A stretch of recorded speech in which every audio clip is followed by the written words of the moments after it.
नमस्कार, मैं खुशी और आप देख रहे हैं मुंबई तरंग news.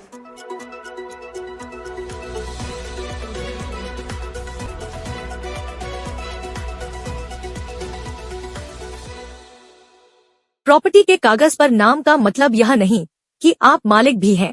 Property capital gain tax पर इतत का बड़ा फैसला। Mumbai income tax appellate tribunal इतत की मुंबई बेंच ने एक बड़ा फैसला दिया है। इतत ने कानूनी मालिक और असली मालिक के बीच अंतर बताया है। बेंच ने कहा कि कानूनी मालिक वो होता है जिसका नाम संपत्ति खरीदते समय सिर्फ इसलिए जोड़ दिया जाता है जैसे पत्नी या भाई। असली मालिक वो होता है जिसका वास्तव में संपत्ति पर हक होता है। इतत ने कहा कि सिर्फ संपत्ति के कागज पर नाम होने से कोई मालिक नहीं बन जाता। अगर इसके विपरीत कोई सबूत है तो उससे उसका मालिक होना साबित होता है। इसलिए अगर संपत्ति बेचने पर सारा पैसा असली मालिक को मिलता है तो जिसका नाम सिर्फ कागज पर है उसे कैपिटल गेन्स टैक्स भरने की जरूरत नहीं है। बेंच ने क्या कहा? बेंच ने कहा कि अक्सर देखा जाता है कि लोग प्यार और स्नेह के कारण परिवार के किसी सदस्य का नाम संपत्ति में जोड़ देते हैं, जैसे पत्नी को सुरक्षा देने के लिए। लेकिन जब ऐसी संपत्ति बेची जाती है तो कानूनी मालिक को भी कैपिटल गेन्स टैक्स भरने के लिए कहा जाता है। इतत का यह फैसला वी.एन. जैन के मामले में उन करदाताओं के लिए फायदेमंद होगा जो ऐसी ही स्थिति का सामना कर रहे हैं। भाई से मांगा कैपिटल गेन्स। इस मामले में वी.एन. जैन के पास अपने भाई के साथ एक जॉइंट प्रॉपर्टी थी। इसे वित्तीय वर्ष 2014 से 15 में 54 लाख रुपए में बेचा गया था।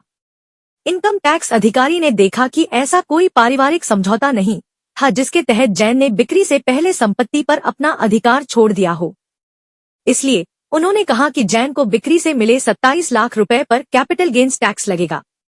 क्या होता है कैपिटल गेन? कैपिटल गेन्स का मतलब होता है बिक्री की रकम में से संपत्ति खरीदने का खर्च घटाना। जब जैन ने अपील की तो अपीलीय आयुक्त ने थोड़ी राहत दी। उन्होंने कहा कि कैपिटल गेन्स की गणना संपत्ति खरीदने के खर्च को 27 लाख रुपए से घटाकर की जानी चाहिए। कैपिटल गेन्स टैक्स सिर्फ बची हुई रकम पर ही लगेगा। इसके बाद जैन इतत के पास गए। अपील में क्या कहा गया? टैक्स अपीलेट ट्रिब्यूनल के सामने जैन ने कहा कि बेची गई संपत्ति को उनके भाई ने खरीदा था, उस पर पूरा अधिकार भी उन्हीं का था। उनका नाम सिर्फ प्यार और स्नेह के कारण जोड़ा गया था। इतत बेंच ने खरीद के कागजात और भाई के बैंक स्टेटमेंट जैसे सबूतों की जांच की।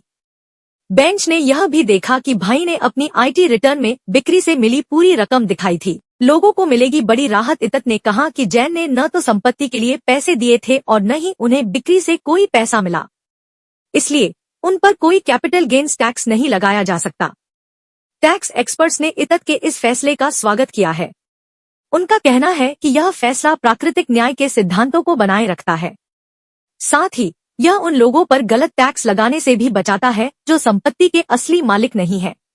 खबरों में अब तक के लिए बस इतना ही। फिर होगी आपसे मुलाकात ऐसे ही एक और लेटेस्ट अपडेट के साथ। तब तक के लिए नमस्कार और बने रहिए मुंबई तरंग न्यूज पर।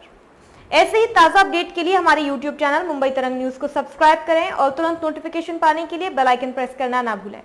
और यदि आप हमें फेसबुक के माध्यम से देख रहे हैं तो हमारे चैनल को फॉलो जरूर करें। धन्यवाद।